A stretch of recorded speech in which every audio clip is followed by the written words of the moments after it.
नमस्कार। खास कार्यक्रम देश देशांतर में आपका स्वागत है। मैं हूं आरफा खानम शेरवानी।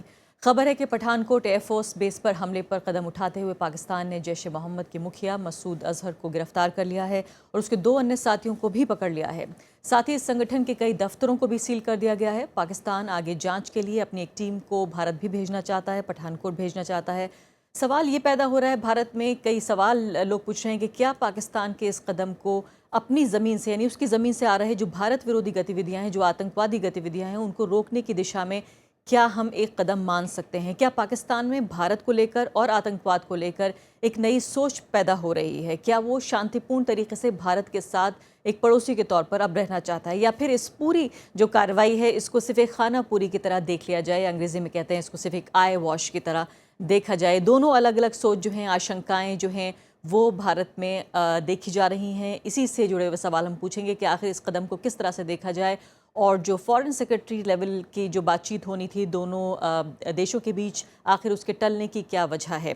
मेरे साथ कई मेहमान मौजूद हैं। SD मुनी जी मेरे साथ मौजूद हैं, डिप्लोमेट रह चुके हैं और जाने माने फॉरेन अफेयर्स के एक्सपर्ट हैं। अशोक सज्जनहार मेरे साथ मौजूद हैं, राजदूत रह चुके हैं कई देशों में। इसके अलावा रज़ाउल हसन लस्कर साहब मौजूद हैं, पाकिस्तान में तैनात रहे हैं हिंदुस्तान टाइम्स की तरफ से, और साथ ही फ़िलहाल जो है वो फॉरेन अफेयर्स के इंचार्ज हैं हिंदुस्तान टाइम्स में। और साथ ही मेरे साथ उमा सिंह भी मौजूद हैं, प्रोफेसर उमा सिंह, जो कि प्रोफेसर रह चुकी हैं JNU में और पाकिस्तान पर उनका अच्छा खासा काम है। सभी मेहमानों का बहुत बहुत स्वागत है। सबसे पहले रज़ा साहब, मैं आपके साथ अगर शुरुआत कर सकूं कि इसको अलग अलग तरीके से देखा जा रहा है पाकिस्तान में और भारत में। अगर पाकिस्तान के नज़रिए से देखा जाए तो स्केप्टिसिज्म है इसको लेकर, आप किस तरह से देखते हैं? पाकिस्तानी अखबार क्या उसी तरह से ले रहे हैं जैसे भारत में लिया जा रहा है? जी देखिए, आज भी खबरें आ रही है, कुछ और रेड्स हुए हैं पाकिस्तान में, पंजाब प्रोविंस में, और कुछ दफ्तरों को सील किया गया है, कुछ इंक्रिमिनेटिंग डॉक्यूमेंट्स और एविडेंस को गैदर किया गया है। लेकिन स्केप्टिसिज्म के कुछ एक वजह है। देखें, अगर आप देखें, जब 2001 में पार्लियामेंट के ऊपर हमला हुआ था, उस वक्त भी जैश ए मोहम्मद का नाम आया था और उस वक्त भी मौलाना मसूद अज़हर को हाउस अरेस्ट किया गया था, लेकिन कुछ महीने बाद उनको छोड़ दिया गया।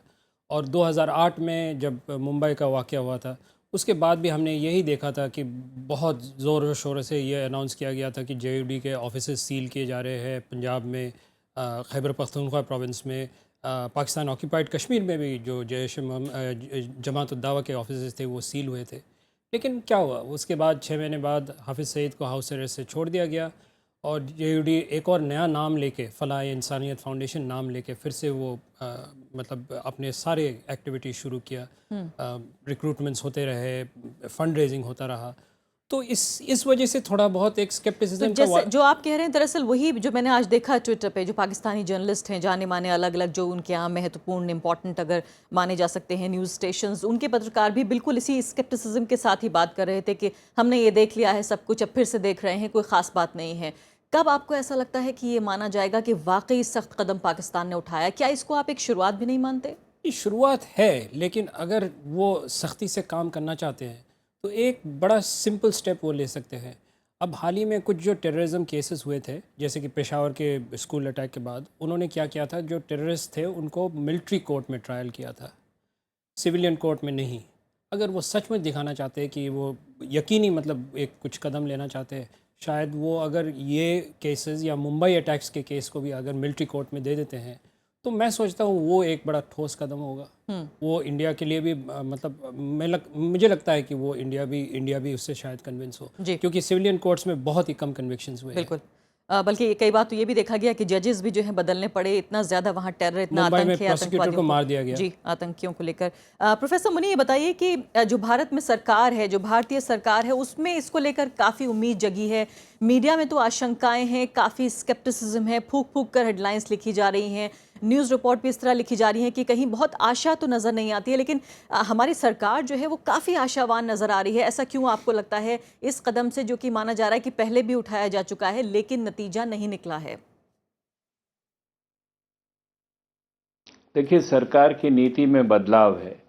वो आशावान दिख रही हैं, आशावान है नहीं ज़्यादा, और बातचीत को बंद नहीं करना चाहती है। और क्योंकि बातचीत का सिलसिला जारी रहना चाहिए, तो उसके लिए ज़रूरी है कि पाकिस्तान को कुछ स्पेस देना चाहिए। और वही स्पेस मैं समझता हूँ जो विदेश मंत्रालय के प्रवक्ता की बातचीत हुई है, उससे स्पष्ट नज़र आता है कि हाँ, आप जो कर रहे हो वो ठीक है, लेकिन काफ़ी नहीं है।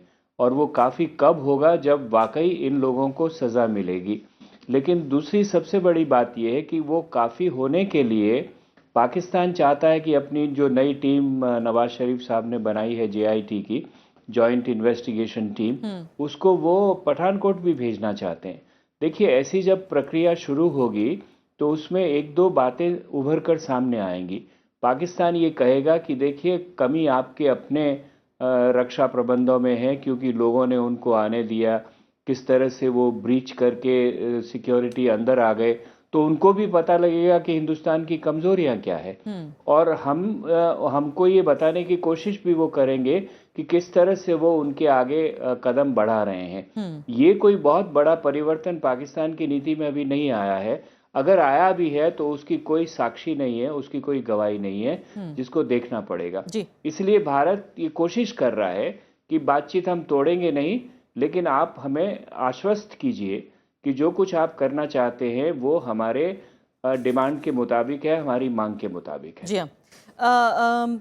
मैं जानना चाहूँगी फिलहाल प्रोफेसर उमा सिंह की तरफ। प्रोफेसर उमा सिंह, ये बताइए कि जिस तरह से मैंने कहा कि भारत में इसको लेकर काफ़ी आशा है, क्या आपको लगता है कि इस बार जो हमारी सरकार है, जो हमारा पॉलिटिकल स्टैब्लिशमेंट है, उसमें कमोबेश अगर देखा जाए तो एक राय नज़र आती है, यहाँ तक कि जो RSS है उसकी तरफ से भी बयान इस तरह के आ रहे हैं कि हाँ, भारत से पाकिस्तान से दोस्ती रखना अच्छी बात है। सिर्फ एक अगर रक्षा मंत्री के बयान को देख लें, उसके अलावा अगर देखें गृह मंत्री का भी जो बयान आया है वो भी विश्वास करने की बात को कह रहा है। तो आपको क्या लगता है कि इन चीज़ों को अलग हटाकर कहीं ना कहीं भारत में कम से कम एक राय से ये बात उभर रही है कि पाकिस्तान से सिर्फ बात करके ही मसले का हल हो सकता है?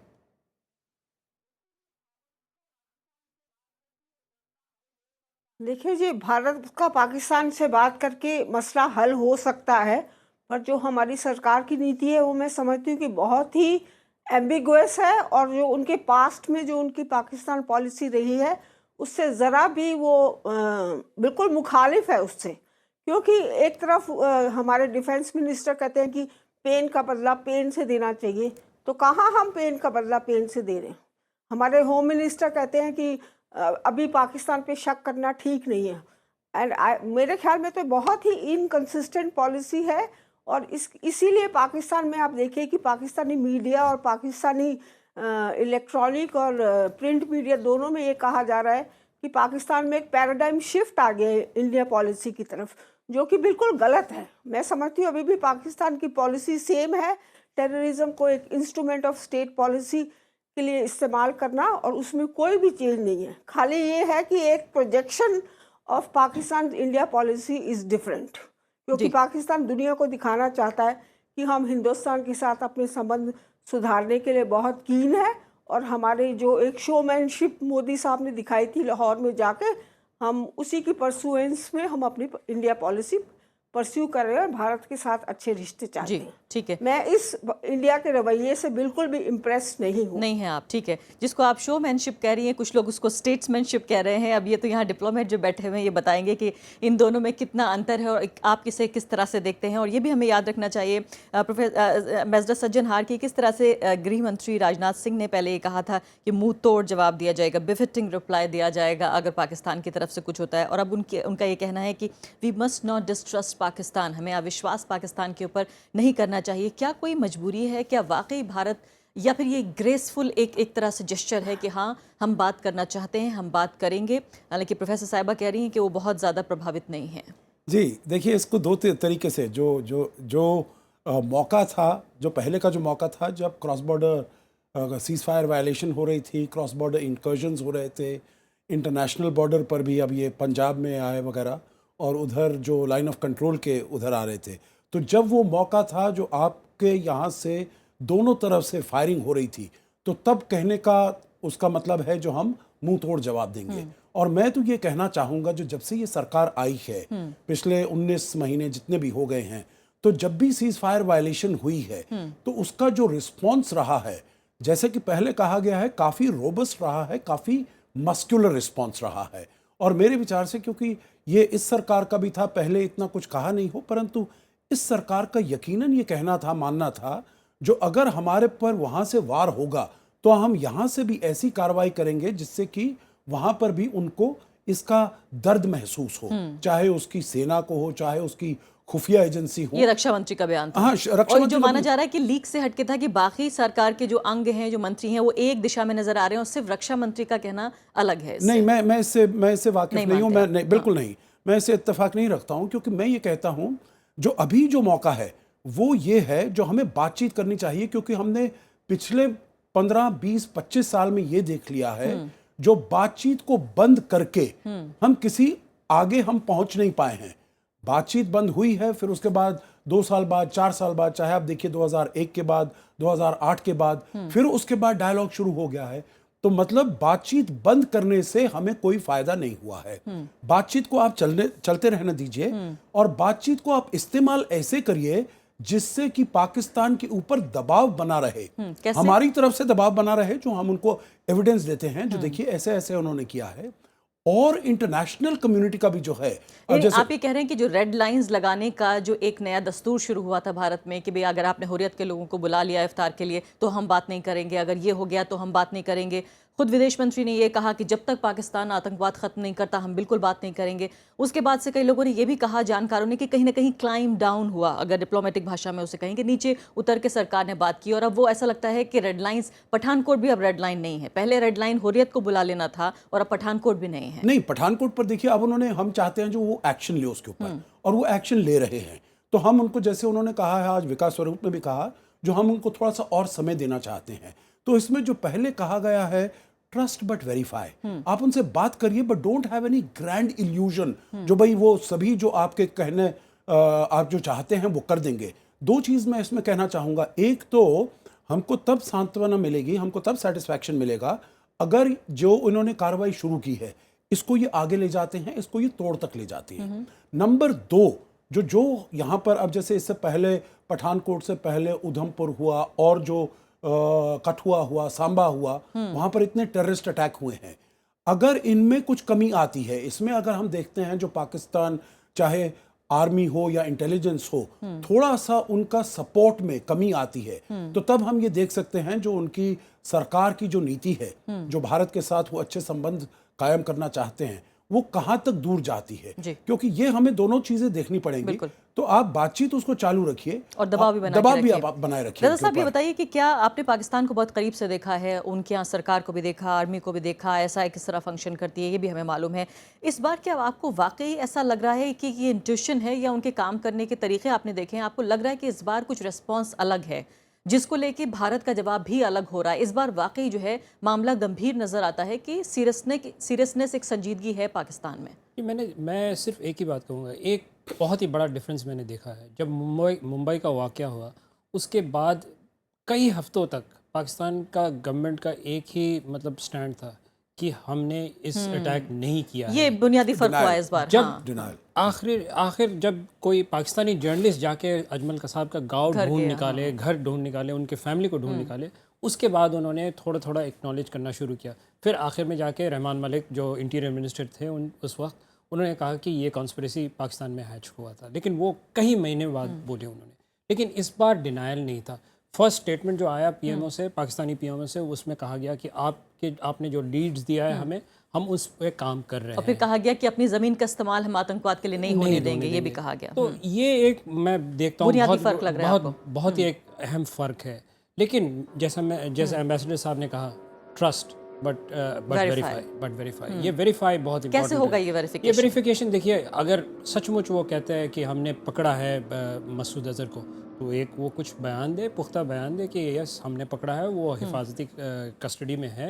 पहली बात तो ये भी बता दीजिए अभी कि क्या फ़र्क है ये भारत में? अभी इसको लेकर भी काफ़ी असमंजस है कि गिरफ्तारी हुई है या हिरासत में लिया गया है या नज़रबंद किया गया है। ये अलग अलग टर्म्स हो सकती हैं, लेकिन क्या इनके मायने एक तो नहीं कम से कम? नहीं, देखिए मैं जो सुन रहा हूँ, मेरे जो सोर्सेज है पाकिस्तान में, वो ये बता रहे हैं पाकिस्तान में एक लॉ है, मेंटेनेंस ऑफ पब्लिक ऑर्डर, और इसके तहत आप किसी भी शख्स को 3 महीने तक पकड़ के रख सकते हैं बिना वजह के, और उसके बाद एक ट्राइब्यूनल बैठता है और वो देखता है। यही लॉ पहले हाफिज़ सईद के ख़िलाफ़ भी यूज़ हुआ है, यही लॉ ज़कीर रहमान के लखवी के ख़िलाफ़ भी यूज़ हुआ है। मैं जो सुन रहा हूँ इसी लॉ के तहत इनको उठाया गया है। और ये लॉ बड़ा एक एम्बिग्यूअस लॉ है। आप चाहे तो उसको एक हफ्ते बाद भी छोड़ सकते हैं, अगर आप चाहते हैं तो उसको 6-9 महीने तक भी पकड़ के रख सकते हैं। जैसे कि लखवी के केस में हुआ था, वो बहुत बहुत दिनों तक वो उसको एक्सटेंड करते रहते थे। तो मैं जो सुन रहा हूँ इसी लॉ के तहत। तो यानी आपने ये भी एक पॉइंट कहा था जो बहुत महत्वपूर्ण था कि आप ये नहीं चाहते कि सिविलियन कोर्ट में जो है वो ये मामला जाए, बल्कि ये अगर मिलिट्री कोर्ट में जाता है तब आप ये समझेंगे कि ये अगला कदम होना चाहिए जिससे मामले की गंभीरता पता चलेगी। जी देखिए, कोई भी क्या ये आसान है पाकिस्तान के लिए करना? ये अगर पाकिस्तानी मिलिट्री चाहती है तो बिल्कुल कर सकती है, लेकिन एक डेमोक्रेटिक कंट्री के रेजिडेंट के नाते मतलब ये बड़ा मुश्किल लगता है मुझे कहना कि मिलिट्री कोर्ट में जाना चाहिए। लेकिन पाकिस्तान के जो सिविलियन कोर्ट्स हैं उनको आप अगर ट्रैक रिकॉर्ड देखें, उनका ट्रैक रिकॉर्ड बहुत ही कहीं ना कहीं मानवाधिकारों को ही लेकर भी बात उठेगी, वहां पर भी जो मानवाधिकारों के संगठन हैं वो भी मजबूत हैं कि क्यों इस तरफ जाया जा रहा है मामला। प्रोफेसर मुनी, ये बताइए कि नरेंद्र मोदी गए, प्रधानमंत्री गए लाहौर, अचानक जाके उन्होंने पूरी दुनिया को हैरान कर दिया और जिस तरह का एक बड़ा होने का जिसे ग्रेस कहा जाता है वो दिखाने की कोशिश की। उन्होंने ये भी कहा कि जंग बहुत कर ली, जंग करके क्या पाया, ना ज़मीं मिली ना जन्नत पाया। क्या आपको लगता है कि कहीं ना कहीं उनके शब्दों का ये वजन इतना हो गया है कि शायद अब इसको आगे बढ़ाने की जिम्मेदारी भी भारत की हो गई है कि आप हमले करिए तब भी हम बातचीत करेंगे? या आपको लगता है कि पाकिस्तान में, पाकिस्तानी सरकार में, मिलिट्री में, आईएसआई में जो एक सोच में बदलाव नज़र आ रहा है उससे ज़्यादा कहीं भारत में इसको लेकर एक बदलाव है कि अब हम बात ही करेंगे? देखिए, मैंने शुरू ही ये कह के किया था कि भारत की नीति में बदलाव है और बदलाव के क्या कारण है उसकी हम विवेचना कर सकते हैं, लेकिन पाकिस्तान की नीति में भी बदलाव के कारण है। मैं ये नहीं मानता हूँ कि बदलाव हो गया है। बदलाव के 3 कारण बहुत स्पष्ट हैं। सबसे पहले तो अमेरिकी दबाव है, अंतर्राष्ट्रीय शक्तियों का दबाव है और मैं समझता हूँ चीन का भी इस बार बहुत दबाव है कि आप इसके ऊपर ठीक से काम कीजिए। दूसरा, ये जो आईएस के अटैक्स हो रहे हैं, जलालाबाद में जो कॉन्सुलेट पे उन पे अटैक हुआ था, एक स्पष्ट संदेश उन्होंने ये दिया है कि हम पाकिस्तान की सरकार को ठीक से बैठने नहीं देंगे और अगर पाकिस्तान की सरकार को ठीक से बैठने नहीं देंगे तो पाकिस्तान अकेला अफगानिस्तान के फ्रंट पर नहीं लड़ सकता है, आईएस से नहीं लड़ सकता है और हिंदुस्तान से लड़ना जारी नहीं रख सकता है। इसलिए पाकिस्तान को सोचना पड़ेगा कि उसकी प्रायोरिटीज़ क्या हैं और कहां पर उसको सबसे ज़्यादा खतरा है। वो जानता है कि हिंदुस्तान से उनको खतरा नहीं है, इसलिए जो हिंदुस्तान के खिलाफ बात कर रहे हैं उसके ऊपर कुछ न कुछ तब्दीली आनी चाहिए। और तीसरा सबसे बड़ा कारण ये है कि हिंदुस्तान में सरकार अलग है, नई है। ये सही बात है कि मोदी जी ने बहुत लॉन्ग रोप दे दिया है नवाज शरीफ को। वो चाहते हैं कि नवाज शरीफ स्ट्रांग हो, आर्मी की बात इंडिया पॉलिसी के ऊपर ज़्यादा नहीं चले। लेकिन जो हिंदुस्तान की बात में दोगलीपन आपको दिख रहा है, एक तरफ डिफेंस मिनिस्टर हमारे कहते हैं कि हम जवाब पूरा मुक्के से देंगे और दूसरी तरफ हम कह रहे हैं हम बातचीत चालू रखेंगे। मेरी व्यक्तिगत राय में ये दोनों नीतियां एक साथ चलती रहनी चाहिए। जहां तक वहां के टेररिस्ट एस्टेब्लिशमेंट्स हैं या वो जो वहां के वेस्टेड इंटरेस्ट है जो हिंदुस्तान के साथ संबंधों को बिगाड़ के देखना चाहते हैं, उनको करारा जवाब मिलना चाहिए। जो बातचीत करने के हक में है उनके साथ बातचीत जारी रखनी चाहिए। तो हम भी बातचीत जारी रखें और उसके साथ ही साथ जो दूसरा पहलू है नीति का कि उनको ये स्पष्ट कर दें। और उसके 2 तरीके हैं। पहली बात, आप अपनी सुरक्षा मजबूत कीजिए, उनके लोगों को आने मत दीजिए। और दूसरा ये कि उनको ये सबक दिखाइए कि अगर आप आएंगे तो भैया ये सौदा इस बार बहुत महंगा पड़ेगा। अगर ये हम दोनों बातें एक साथ चला सकते हैं तो मैं समझता हूँ मोदी जी की नीति अगर ये है तो वो बहुत अच्छी है, उसका स्वागत है। लेकिन जैसा उमा ने कहा कि दोगलापन है, न इधर की बात तय है न उधर की बात तय है, तो फिर तो भगवान हमारा मुश्किल होगी। प्रोफेसर उमा सिंह, ये बताइए कि क्यों आपको इतनी आशंका है? अगर माना नीति में बदलाव आ भी रहा है तो आप इसका स्वागत क्यों नहीं करती? अगर माना पाकिस्तान में एक नई सोच पैदा हो रही है, भारत में भी इसको लेकर अगर एक नई सोच पैदा हो रही है कि 2 जो है न्यूक्लियर पावर्स इस छोटे से इलाके में, साउथ एशिया में, कहीं ना कहीं इस जगह को दुनिया की सबसे ख़तरनाक जगहों में से एक बना रहा है, क्यों आप इसका स्वागत नहीं करती कि अगर वाकई दोनों देश बातचीत के लिए आगे बढ़ रहे हैं, क्यों हम कुछ देर के लिए, कुछ दिनों के लिए शक जो है उसे एक तरफ नहीं रख सकते?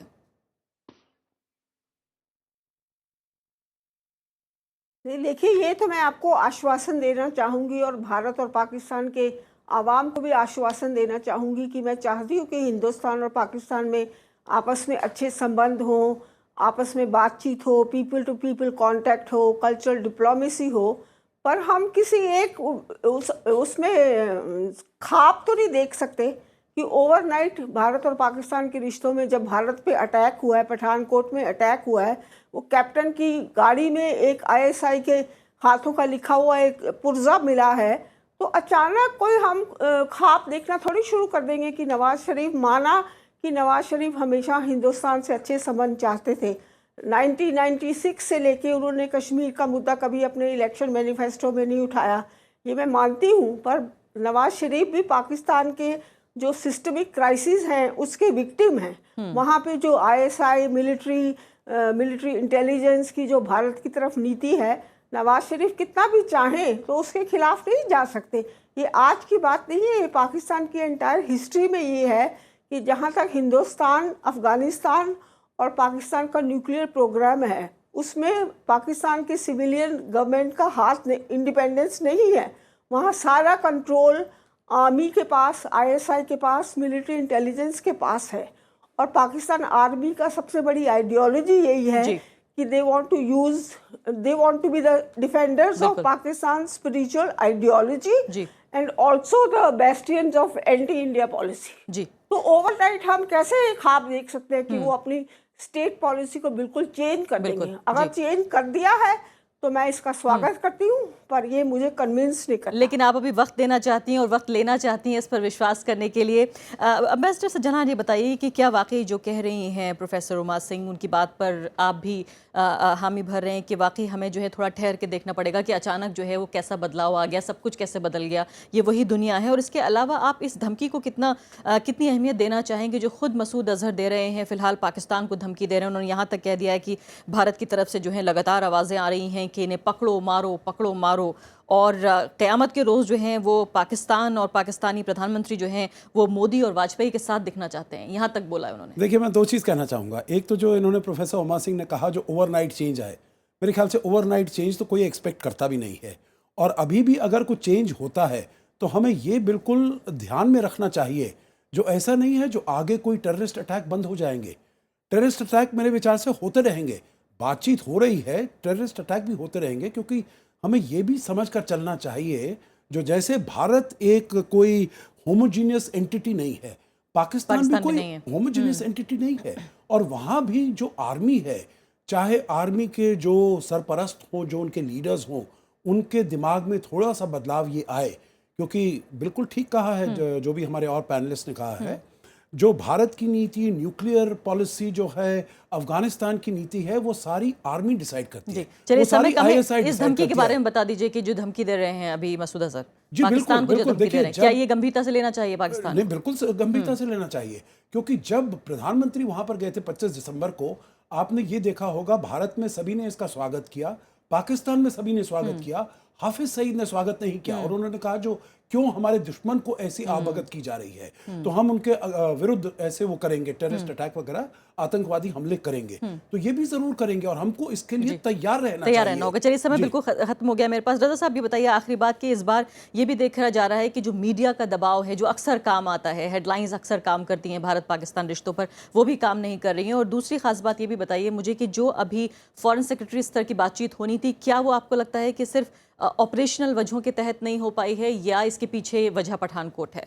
जी देखिए, एक तो जो है मीडिया का दबाव इस बार कम हो गया है, क्योंकि जो काफ़ी जो लेटेस्ट कॉन्टैक्ट्स हुए थे वो सीक्रेटली हुए हैं, जैसे कि एनएसए दोनों चले गए थे बैंकॉक में, तो उस वजह से लोगों को पता भी नहीं चला, तीसरे देशों में बातचीत हो रही थी। बिल्कुल, लाहौर चले गए, किसी को पता ही नहीं लगा, तो उस वजह से मीडिया का थोड़ा असर कम हो गया है।